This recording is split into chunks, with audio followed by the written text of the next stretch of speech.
আসসালামু আলাইকুম রহমতুল্লাহি ওবরকাত হ্যান্ডরাইটিং বাংলার পক্ষ থেকে সবাইকে স্বাগতম। বন্ধুরা, যারা হাতের লেখা সুন্দর করতে চান, বিশেষ করে যাদের বাংলা হাতের লেখা সুন্দর নয়, তাদের জন্য আজকের ভিডিওটি যথেষ্ট।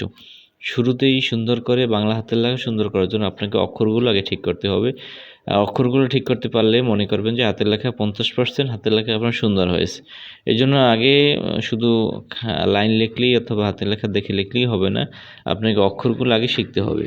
আমার লেখাগুলো যাদের কাছে ভালো লাগে অথবা আমার লেখাগুলো দেখে আপনি শিখতে চান, তাহলে অবশ্যই আপনাকে এই ভিডিওটি আপনার জন্য। আমি স্বরবর্ণ এবং ব্যঞ্জনবর্ণ শুরু থেকে শেষ পর্যন্ত সবগুলো দেওয়ার চেষ্টা করেছি। আপনারা শুরু থেকে শেষ পর্যন্ত একবার অথবা দুইবার অথবা তিনবার যদি প্রয়োজন হয় আয়ত্ত করে তারপরে আমার লাইনগুলো শিখবেন, তাহলে আশা করি আপনারা বেশি উপকৃত হবেন। যেহেতু আমার অক্ষরগুলো একটু আলাদা, অন্য স্টাইলে লেখার চেষ্টা করি। এর জন্য আপনারা যদি হাতে লেখা সুন্দর করতে চান, অবশ্যই আমার লেখাগুলো দেখে দেখে আগে অক্ষরগুলো শিখবেন। তারপরে শুরু থেকে শেষ পর্যন্ত শেখার পরেই মূলত আপনি লাইন লেখা শুরু করতে পারবেন।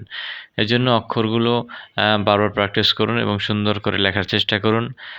যারা এখনও চ্যানেলটি সাবস্ক্রাইব করেনি, অবশ্যই সাবস্ক্রাইব করবেন, লাইক দিবেন, মূল্যবান মতামত দিবেন। আর কোন ধরনের ভিডিও প্রস্তুত করলে উপকৃত হবেন অবশ্যই কমেন্টসে জানিয়ে দেবেন। ভালো থাকবেন, সুস্থ থাকবেন। আসসালামু আলাইকুম ওয়া রাহমাতুল্লাহি ওয়া বারাকাতুহু।